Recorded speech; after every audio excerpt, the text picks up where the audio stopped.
All right, here's the view from the street. This is the first year of the wildflower project. I really got into prairie about 3 or 4 years ago. And you can see the black-eyed Susan, as previously mentioned, very popular, very quick. There's little Queen Anne's lace, which is really a weed, the white stuff. But next year, you'll have more of the black-eyed Susans, and you'll have a lot more flowers that are slower to germinate, slower to propagate, but they will arrive. And so as you look at the front, you'll be impressed that these Colorado spruces are not doing well. They never do well in the Midwest. They were very popular for a while, but they get this fungus infection. So here's one of the prettier spots. I just love those flowers. And the white ones are the Queen Anne lace, which is really, whatever. And as we walk along here, this area is the prairie wildflower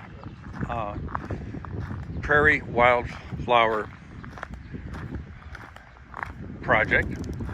And then here are the trees. And Nathan has obviously cut around them, gotten rid of all the stuff, because trees don't like that. I'll have to go in and clean that up by hand. And then you can see the whole area that he's cut, and it was about 5-6 feet tall. So that's good. Life is good. Life is great. I love you all. Bye. Well, I couldn't stop myself. So I have these 3 pines. They've been around for like 15 years. And trees in general don't like stuff underneath them. So Nathan, who's got this big ass mower, is clearing out the area underneath the trees. And that's just helpful for trees. Now the Canadian thistles, you'd have to have really good eyes to see them. They were hit with a herbicide about 3 weeks ago. And now we're cleaning it up. Keep it nice, looking good for the season. Yeah. Man, I love machinery. This stuff, imagine trying to do this work by hand. It couldn't be done. No, couldn't be done. Yeah. And it makes it so nice and clean and so pretty. So he'll continue to do all of this, do all 3 trees. We're gonna stop. I've got a wildflower project I've got going, because wildflowers are part of the Midwest. And so you can see this telephone pole, which is no longer used for anything. And you can see where he did a path here. So this area here, the first flowers to show up are these black-eyed Susans. I'm not sure what these are, but with every season, the less wildflowers will, the black-eyed Susans are very quick. Then there'll be another set that grow. They need cold weather, freezing, and it's gonna be awesome. So as you drive by on the street out there, you get to see these wildflowers, and it's about 100 feet ballpark. But he's gonna clean up the area around the trees. It's gonna look awesome. It'll be good for the trees. Life is good. Now, I'll be back. All right, it's a little noisy today. Nathan is running the bush hog or brush hog, whatever you want to call it, the world's biggest lawnmower. And this is the north side of my property. So I knew Nathan, he had the food plot way, way, way up there. And he likes to cut it. So I knew he would, so I'm paying him to mow all of this, which is next to the pole barn, so that we reduce the location for any animals to hibernate this winter and maybe want to stay in the pole barn, I don't know. But it's a great opportunity to have it all cut down, set it back. He's gonna come up around these pine trees Let me change the image. See if I can do it.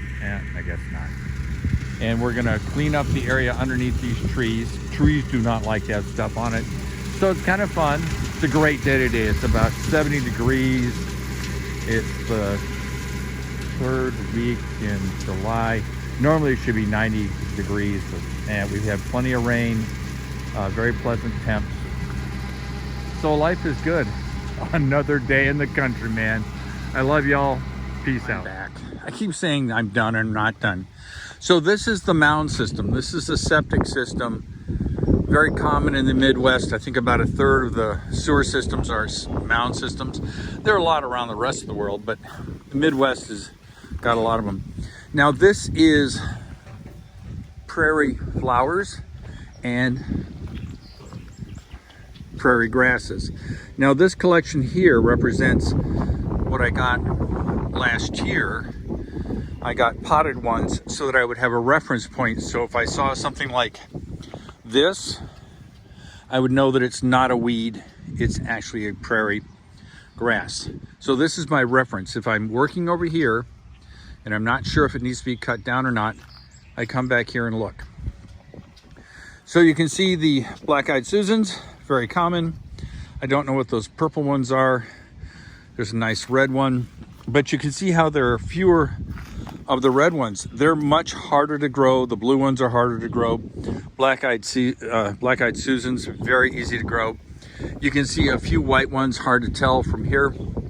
And then you see a collection of weeds which cohabitate with the wildflowers and the prairie grasses, but they will get overwhelmed as time goes on.